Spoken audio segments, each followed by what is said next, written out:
ஏன் ஒரு ஆடு மேய்க்கிற பொண்ணு வந்து கலெக்டர் ஆக முடியாதா? இது சின்ன வயசுலேருந்து என்னோட கனவு. எனக்கு ஒரு சப்போர்ட் மட்டும் இருந்துச்சுன்னா கண்டிப்பாக நான் கலெக்டர் ஆகி காமிப்பேன்.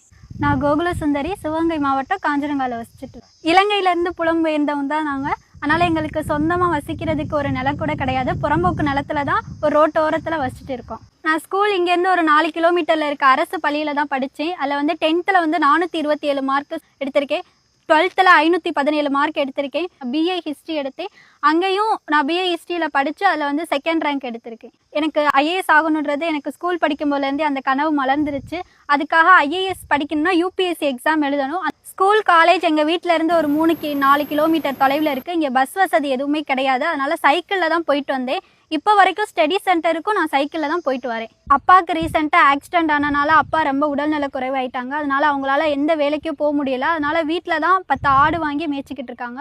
அம்மா சித்தாள் வேலை பார்க்குறாங்க. எங்கள் வீட்டில் நான் மட்டும் இல்லாமல் ஒரு தம்பி ஒரு தங்கச்சி இருக்காங்க. அவங்களே படிக்க வைக்கின்றதுக்காக சித்தாள் வேலை பார்த்துட்டு இருக்காங்க. நான் இப்போ காலேஜ் முடிச்சுட்டு வீட்டில் ஆடு தான் மேய்ச்சிட்டு இருக்கேன். நான் காலையிலே சீக்கிரமாக எந்திரிச்சிடுவேன். எந்திரிச்சோடனே ஆடு மேய்க்கணும். ஆடு ஓட்டிகிட்டு போகிறப்ப கூடவே புக்ஸு செல்ஃபோன் எல்லாத்தையும் எடுத்துகிட்டு போயிட்டு, ஏன்னா அந்த இடம் வந்து எனக்கு பீஸ்ஃபுல்லாக இருக்கும் ஆடு மேய்க்கும் போது. அதனால் அந்த இடத்துல எனக்கு படிக்கிறதுக்கு ரொம்ப வசதியாக இருக்கும். ஆமாம், அன்றைக்கி ஆடு மேய்ச்சிட்டு இருக்கும்போது ஒருத்தர் கேட்டார், நீ என்ன கலெக்டர் ஆக போகிறேன்னு சொல்லிட்டு ஆடு மேய்ச்சிக்கிட்டு இருக்க, நீலாம் ஒன்னாலாம் கலெக்டர் ஆக முடியுமா அப்படின்னு கேட்டார். கண்டிப்பாக வந்து உங்களுடைய ஆசை நிறைவேறும்.